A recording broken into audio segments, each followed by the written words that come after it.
Hello, my beautiful people. Hope you guys have been enjoying the Halloween video so far. Today I'm back at you again with another Animal Logic commentary. Haven't done one of these in a while. This time we're doing the episode Son of Frankenstein, which is a very unique episode of Animal Logic, mainly because it doesn't feature any of the main characters with the exception of a cameo of Carol towards the end of the film. Oh, there's my head right there. Now, my inclusion of these plushies specifically, first of all, let's go with Powder Toast Man and the Shy Guy. Now, Shy Guy, this is far from his first appearance in Animal Logic. He first showed up all the way back on season 2, and basically, their inclusions were very random. I love what I did with this opening credit sequence here with some genuine autumn/Halloween style. Murder House Studios, the production label I use for all the horror episodes. And yeah, this was episode 70 of Animal Logic. I believe we're on 78 now. I'm currently working on 79. That's what I believe. And yeah, back onto those plushies. I basically just grabbed whatever random plushies I could find that weren't part of the main cast but would work for the scene I wanted. And that Odd Ones Out plush I felt was generic enough to where I can use that. Now, all of this, that was stuff that was just in my driveway because a bunch of workers left that there because they were working on my roof and were filming in my dad's truck here because this was before I got a car of my own, and now I mainly use that as a vehicle to film all my vehicle shots in, including in the upcoming Smash Bros. Finale, which I am still working on, by the way. Just gotta get the Halloween stuff out of the way first. And yeah, we got the Frankenstein monster here. And I don't think a lot of people were very confused, but I feel like it would be very confusing to start off with Bride of Frankenstein for people who weren't following everything I've done. Because I never made an Animal Logic episode for Frankenstein. I just did storyline segments for Toon Talk, which I thought it was a very clever idea. I don't think I've ever made a sequel episode or Animal Logic that wasn't even an Animal Logic episode. It was just storyline segments. This is in the patio room of my grandparents' house who lived next door. I filmed a lot of Bowser scenes back in my very early years of YouTube, like 2017, for both Smash Brothers and Animal Logic. And this is also Fred Wolf's house, which that name comes directly from the main character of Son of Frankenstein. I love this little edit here. I even included in the Best of Season 5 montage in the 5th anniversary special. And yeah, my decision to not include any of the main cast was basically I wanted to do something a little more unique, something I haven't really done, and that is with a completely different cast of characters that just happens to be set in the Animal Logic world and have one character that typically interacts with the rest. And I think it pulled off. It's absolutely one of my favorite episodes simply because of how unique it is. And it still feels like an Animal Logic episode. It has the same type of humor that the show typically has. And yeah, I think it pulled off really good. Like, puppets throwing puppets will always be funny. Puppets getting thrown, like, by themselves is funny, but having another puppet throw a puppet off of something, that's great. So yeah, a large part of this video was inspired by the film Son of Frankenstein. And I think a little bit of Young Frankenstein too. I think most of the humor comes from it. Although, I honestly can't remember if I got any Young Frankenstein inspiration. I love how it's at a McDonald's, but it's clearly not shot at a McDonald's. Well, what I wanted to do is that at the time I was working at a haunted house attraction called Fright Nights. I'm working at it this year too, And what I wanted to do was I wanted to film this scene in a little bar that they had set up.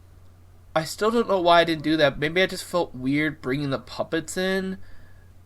I kind of felt weird being like, well, what am I going to do with these puppets once I'm done with them? Clearly I can't put these in my bag.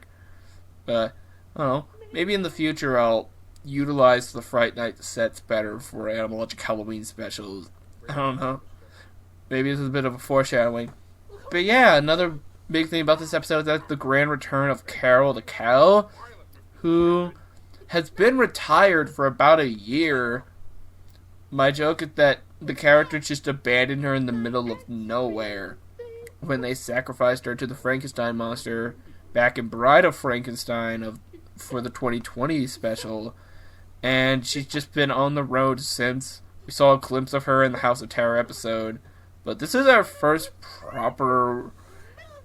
This is the first time we've properly seen Carol since the events of that episode. And yeah, it was kind of fun to play the character again. And I just kind of find it funny how we just brought Carol back without any notes or any explanation by the time the 5th anniversary episode came around. Kind of similar to how, like, in like season 4 or 5 of South Park, they permanently killed off Kenny, and then a season went by and he's just alive again. Like, I always found that very funny. So yeah, about the character of Fred Wolf, sometimes I think, will I ever bring this character back? I honestly don't know, because the Fred Wolf character is mainly just a blank slate that isn't really meant to be like a memorable character, just a character to find the monster. Maybe I'll bring it back for like another Halloween special. Maybe he'll be like our recurring Halloween character, like our new recurring Halloween character, since I basically retired the monster. Love that American flag shot. Looked great. Probably would have looked better in color, but I'm pretty sure this was a cloudy day the day I shot this.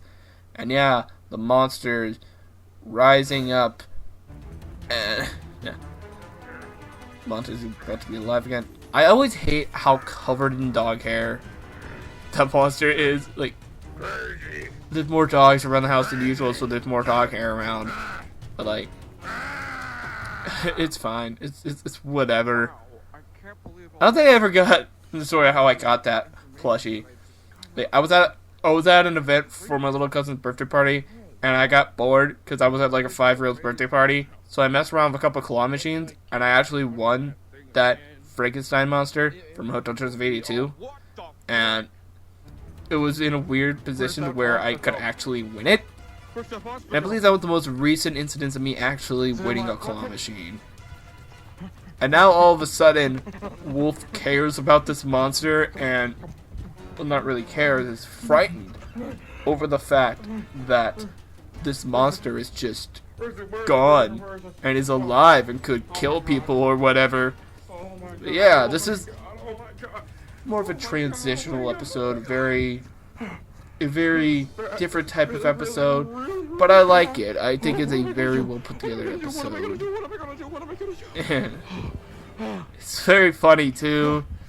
I always love it when I make an episode in black and white to fully pay homage to the movie we're parodying or satirizing, because we're going to be doing it again this year with one of the Halloween specials. I didn't intentionally plan it for every year to have a black and white parody, but that's just sort of how it turned out, because we're doing a parody of The Lighthouse this year for our first Halloween special of 2022, and it is also in black and white, and have a lot of fun plans for that. And yes, the Frankenstein monster returns to the Animalogic household, setting up the finale of the 2021 Halloween arc. And yeah, it was a very fun episode to film, a very fun episode to rewatch, and yeah, it was great to talk about the making of this with you guys. And hey, look, it's me, and I'm in color. Woo! Look at all my Halloween decorations. Not a whole lot to talk about with my little outro bit, but Anyway, guys, thank you so much for listening to this commentary. What are you guys' thoughts on the episode itself? And what are you guys' thoughts on the Halloween videos that we've been putting out this year? Most of them have been pretty small, but trust me, I got some bigger videos planned. But if you enjoyed this commentary, please be sure to like, comment, and subscribe, and ring the bell to be notified when future videos are uploaded. And if we get to 300 subscribers by the end of the year, then I will make one giant video reviewing every single SpongeBob video game. But if you would like to see that, then please hit the subscribe button. And tune in to about a week or so for the first Halloween Animalogic episode of 2022 and the Season 6 premiere of Animalogic. So please keep your notifications on for that. But until then, I will see you later. Bye!